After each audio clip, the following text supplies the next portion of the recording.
Hello मैत्रिणींनो, मी आज तुम्हाला साडीपासून 2 ते 3 वर्षाच्या मुलीसाठी सुंदर अशी फ्रॉक बनवायला शिकवणार आहे.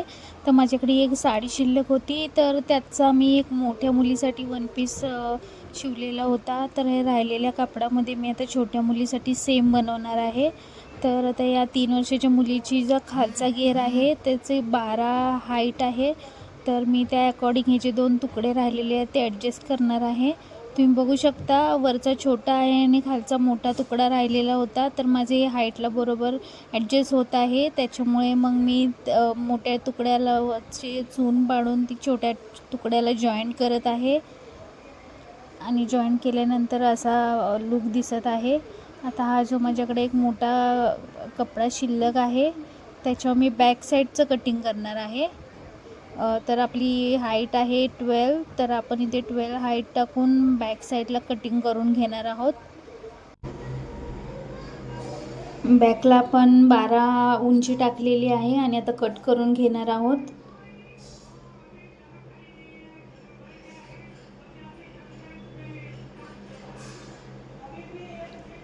पुढची बाजू आणि मागची बाजू सेम झालेली आहे. आता आपण ती साईडला ठेवून देऊया आणि आपलं अस्तर आहे त्याच्यावर आपण टॉपचं कटिंग करून घेऊयात.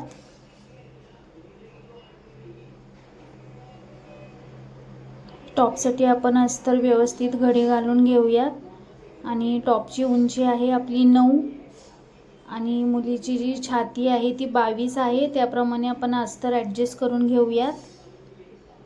शोल्डर आहे 9 आणि त्याचा अर्धा 4.5 आपण टाकून घेतलेला आहे आणि आपण सेम मुंडाही तेवढाच घेणार आहे. 5.5 आपण छाती टाकलेली आहे आणि 1.5 इंच लुझिंगसाठी सोडलेला आहे आणि मुंड्याचा शेप दिला आहे.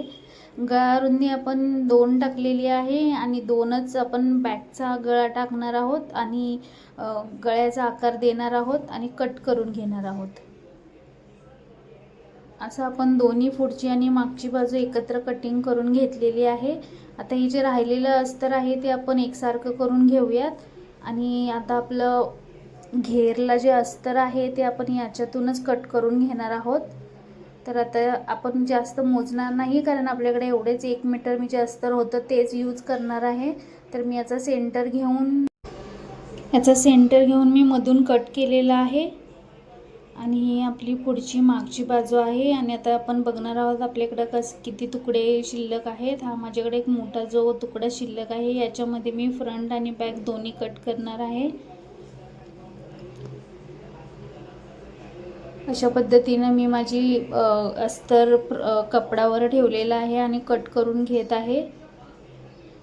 याच्यामध्ये आपण नेकचं कटिंग केलेलं नाही आणि पुढील मुंड्याचं कटिंग केलेलं नाही आहे. तर आपण एकदा मेन जे फॅब्रिक आहे ते कट करून घेऊया आणि नंतर त्याचं कटिंग करून घेऊया. तुम्ही बघू शकता असे 2 अस्तरचे तुकडे आहेत. त्याच्यामध्ये एक फ्रंट आहे एक बॅक आहे. तर याला मी आता फ्रंटचं शेप देत आहे. हा बॅक आहे, याचं बॅक साईडला आपण चेन लावणार आहोत म्हणून याला सेंटरला कट करून घेतलं आणि साईडला ठेवून दिले. आता याला फ्रंटला आपण आहे ना पुढील मुंड्याचा शेप देऊया आणि पुढील नेक 2.5 पर्यंत घेतलेला आहे मी. 2.5 असा गोल असा पुढील गळा घेतलेला आहे मी आणि कट करून घेऊया आपण पुढचा मुंडा आणि पुढचा गळा. हे माझ्याकडे पदराचं एक कापड शिल्लक होतं ते आपण डिझाईनला यूज करणार आहोत. तर याचा जो पुढचा भाग आहे त्याच्या अर्ध्यापर्यंत आपण हे डिझाईनचं कापड लावणार आहोत. तुम्ही बघताय त्या पद्धतीने मी त्याला कट करून घेणार आहे आणि मग त्याला डिझाईनमध्ये जॉईन करणार आहे. आता आपण ही पुढची बाजू घेऊया. ही सरळ बाजू आहे. सरळवर आपण आपलं अस्तर ठेवत आहोत आणि त्याच्यावर आपण हा डिझाईनचा कपडा शिवून ठेवणार आहोत आणि गळा शिवून घेणार आहोत. तुम्ही बघताय मी अशा पद्धतीने गळा शिवून घेतलाय. आता कट करून घेऊया. गळ्याला पण कट करून घेऊया आणि दोन्ही मुंड्यात कट करून घेऊया आणि आपण आता ही शिलाईला नॉच मारून कटपलटी करून घेऊयात. नॉच मारायला तुम्ही विसरू नका. नॉच मारल्यामुळे काय होतं गळ्याला शेप चांगला येतो. बघताय माझा गळा कसा एकदम गोलमध्ये दिसत आहे. आता आपण हा पलटवून घेतला आहे. खालची बाजू आपली शिवायची राहिलेली आहे, तर तिथे आपण छोटे छोटे प्लेन ब्ल्यू कलरच्या कापडाचे बॉल्स बनवून ते तिथे लावणार आहोत. त्याच्यामुळे एक चांगली अशी डिझाईन तयार होणार आहे आपली फ्रंटला. मी याच्यामध्ये थोडे थर्माकॉलचे बॉल घालून ना हे दोऱ्याने पॅक करून घेऊन आधीच रेडी करून ठेवलं होतं. आता मी शिवून घेत आहे. अशी आपली डिझाईन तयार झालेली आहे.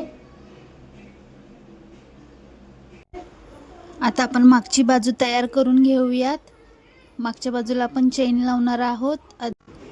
सरळ कापडावर आधी आपण चेन ठेवून घेऊयात आणि त्याच्यावर अस्तर ठेवून शिलाई मारून घेऊयात. शिलाई मारल्यानंतर बघा अशी आपण पलटवून घेऊन अशी आपली चेन रेडी झालेली आहे. हा आहे आपला मागचा भाग, हा आहे आपला पुढचा भाग. तर मागच्या बाजूवर पुढचा भाग ठेवून आपण शोल्डर जोडून घेऊयात. शोल्डर अशी जोडून झाल्या. ही जी फ्रॉक आहे ती आपण सिवलेस करणार आहोत, त्यामुळे मी क्रॉसपट्टी घेतलेली आहे आणि मुंड्याला दोन्ही साईडला क्रॉसपट्टी दुमडून लावून पलटवून घेणार आहोत आणि पॅक करून घेणार आहोत. त्यानंतर त्याचा लुक असा दिसेल. बॅक साईड आहे आणि ही फ्रंट साईड आहे. आता आपण खालच्या बाजूला घेर लावून घेणार आहोत.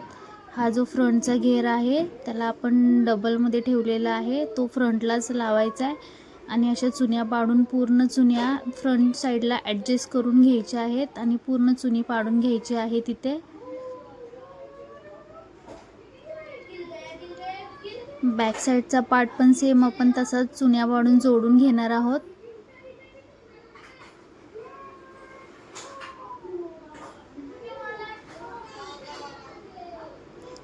बॅकचा आपण सिंगल ठेवलेला आहे आणि सिंगल बाजूला आपण बरोबर व्यवस्थित चुन्या पाडून घेणार आहोत.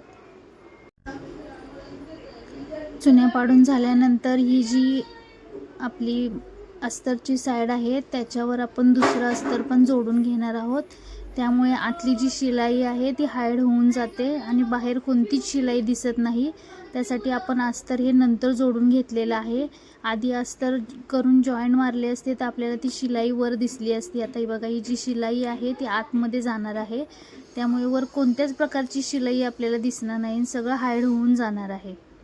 दोन्ही साईडला आपण अशा प्रकारे अस्तर जोडून घेतलं आहे. आता आपण याला फिटिंग मारून घेऊया. तुम्हाला जर फिटिंगला हवी असेल तर तुम्ही आतमध्ये नॉडसुद्धा लावू शकता.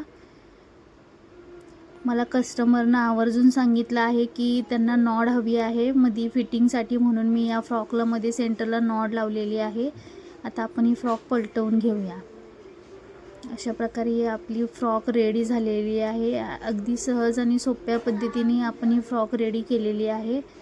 तुम्ही बघू शकता खालचा घेर खूप छान आणि मोठा झालेला आहे फ्रॉकचा. आपण हिला प्रेस मारून घेतलेली आहे आणि ॲडजस्टसाठी मागची नॉडसुद्धा बांधून घेतलेली आहे. जुन्या साडीपासून अशी आपली सुंदर अशी फ्रॉक तयार झालेली आहे. ही फ्रॉक तुम्हाला कशी वाटली कमेंट करून नक्की सांगा. लाईक करा, शेअर करा आणि सबस्क्राईब करायला विसरू नका. थँक्यू.